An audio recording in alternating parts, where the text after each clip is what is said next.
Ini adalah cerita gadis yang mencuri gadis lain sebagai pemuas nafsunya. Yuli Yandere gitulah.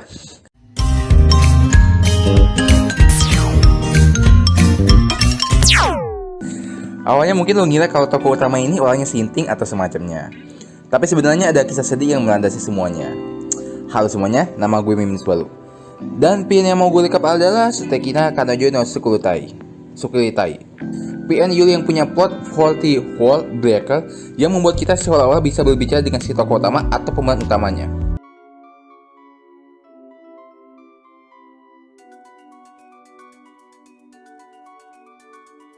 Bagi yang mau main nih PN, disiapkan mentalnya aja ya, dan anggap aja hiburan ya. Soalnya ini emang takutnya ini cuma buat hiburan ya, jangan terlalu dianggap serius ya.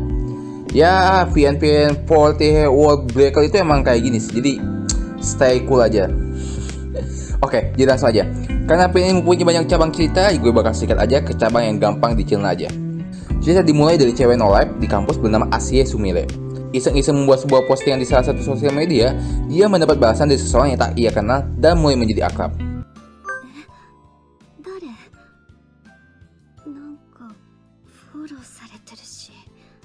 Tetapi ia tak menyangka di saat mereka membuat janji ketemuan, ternyata seseorang itu adalah laki-laki, padahal saat mengenalkan diri di sosmed, ia mengaku sebagai gadis cantik.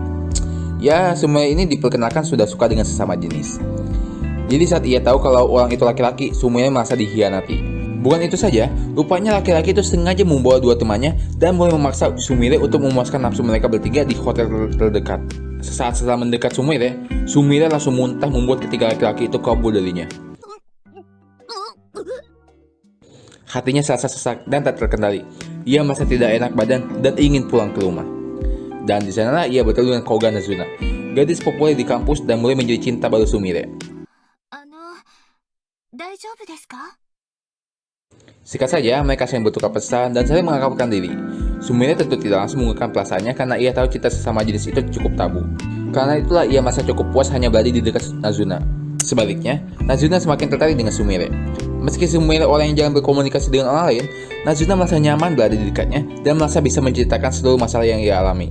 Di hari itu Nazuna murung dan Sumire pun membawanya ke kencan dan bahkan ke karaoke. Di sana Nazuna menjatuhkan kepalanya ke bawah Sumire yang membuat wajah Sumire kepanasan. Nazuna bercerita tentang seberapa buruknya hubungan keluarganya. Ayahnya sering main wanita, juga berselingkuh.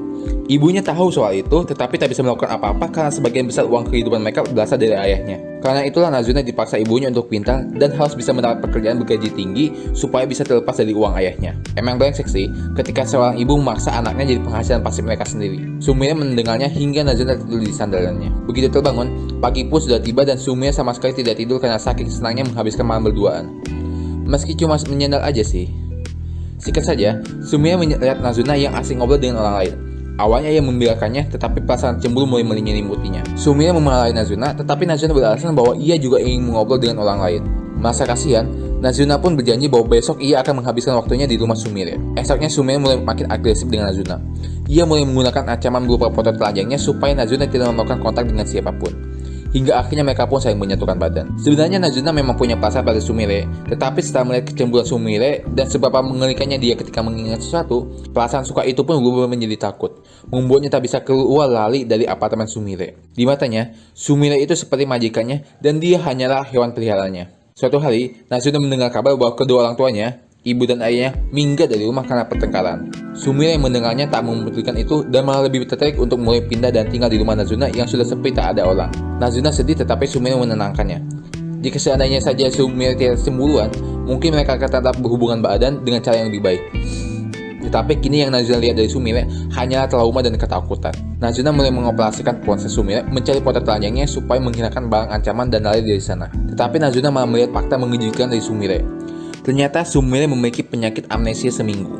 Mirip-mirip kayak di anime Isekai Plan lagi. Dan juga terungkap, jauh sebelum ia kuliah, semasa SMP dan SMA, Sumire sering dijadikan bahan perumahan nafsu pada laki-laki karena mereka tahu penyakit amnesia seminggu Sumire itu. Mereka bahkan sering menggugurkan kandungan bayi di tubuh Sumire, tetapi karena penyakit amnesia seminggunya, Sumire sama sekali tidak mengingat kejadian itu. Justru tubuhnya sendiri yang mengingatnya.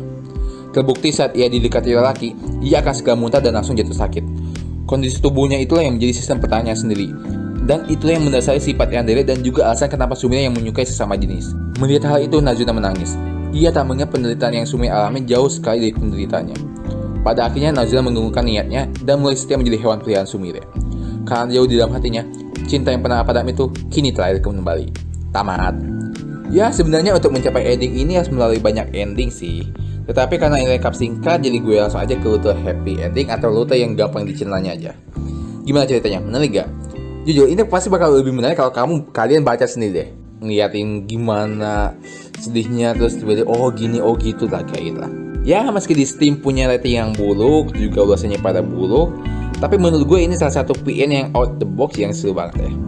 Ya, oke, kayaknya sekian aja, takut kepanjangan. Dadah.